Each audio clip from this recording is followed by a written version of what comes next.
Good morning to all class 8 के बच्चे जो हिंदी पढ़ते हैं। हम उनको पढ़ा रहे थे पाठ 16 बाज और सांप की कहानी। निर्मल वर्मा जी द्वारा रचित इस कहानी में लेखक ने बाज और सांप के साहस के बारे में वर्णन किया है। लेखक कहता है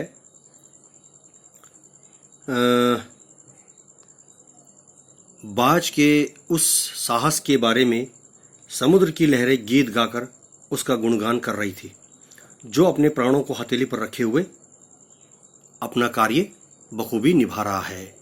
बाज, जो कि एक ऊंचाई पर उड़ने वाला एक पक्षी है, उसने अपने जीवन में सभी ऐशो आराम, सभी सुख भोग चुका है, ऐशो आराम लिया है, और वो एक बार फिर आकाश के उन असीम ऊंचाइयों को नापने के लिए बेचैन है। सांप, जो कि एक गुफा में बैठा हुआ सुरक्षित स्वयं को महसूस कर रहा है। सांप सोचा करता था कि वो इस गुफा का मालिक है और वो इस गुफा में कितना सुरक्षित है। अचानक सांप ने देखा कि बाज जो है ऊपर से उड़ता हुआ, अपने पंख को फड़फड़ाता हुआ गुफा के द्वार पर आकर गिरा। वो बहुत जख्मी था, शरीर से उसके लहू भी बह रहा था। ये देखकर सांप आश्चर्य में पड़ गया, आखिर ये मामला क्या है। तो इस पाठ को कुछ इस प्रकार निर्मल वर्मा जी ने हमारे सामने पेश किया है, उसका वर्णन किया है बाज और सांप के बारे में। तो अब बारी आती है पाठ 16 भाग 4, जो क्लास 8 के बच्चे हिंदी पढ़ते हैं उनके लिए प्रश्न उत्तर। तो देखिए, पहला प्रश्न है, लेखक ने इस कहानी का शीर्षक, इस कहानी का जो टाइटल है, दो पात्रों के आधार पर, दो कैरेक्टर के आधार पर रखा है, एक बाज और एक सांप। लेखक ने इस कहानी के लिए बाज और सांप को ही क्यों चुना होगा, ये हमें इसका उत्तर बताना है। पहला प्रश्न का उत्तर है, बाज और सांप कहानी दो किरदारों के संयोग से मिलकर बना है। एक कहानी का केंद्र बिंदु है, उसका सेंटर है सांप, तो दूसरी कहानी का केंद्र बिंदु बाज है। दोनों कहानी यानी कि बाज और सांप की कहानी एक दूसरे के बिना अधूरी है। अब आ जाओ प्रश्न नंबर 2। लेखक कहता है, निर्मल वर्मा जी कहते हैं कि घायल होने के बाद भी बाज ने यह क्यों कहा कि मुझे कोई शिकायत नहीं है।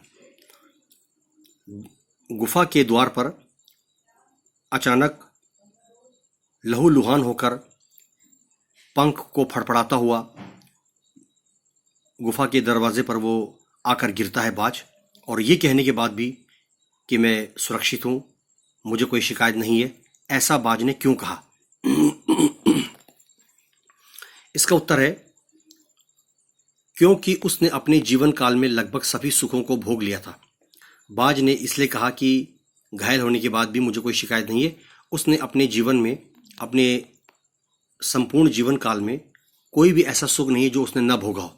उसने जीवन के तमाम, संसार के हर वो ऐशो आराम हासिल कर लिया। उसने अपने अदम्य साहस एवं पराक्रम द्वारा असीम आकाश को नापने का प्रयत्न किया, हर उस स्थान और वस्तु का भोग किया जिसे उसके मन ने चाहा था।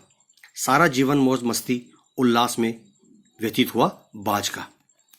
तीसरा प्रश्न है, बाज जिंदगी भर आकाश में ही उड़ता रहा, फिर घायल होने के बाद भी वो उड़ना क्यों चाहता था।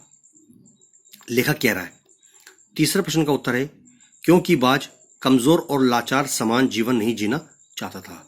घायल होने पर भी वो एक बार, उसके मन में यह इच्छा जागृत हुई कि वो एक बार फिर उस आकाश की असीम ऊंचाइयों को छूना, उसमें उड़ना चाहता था।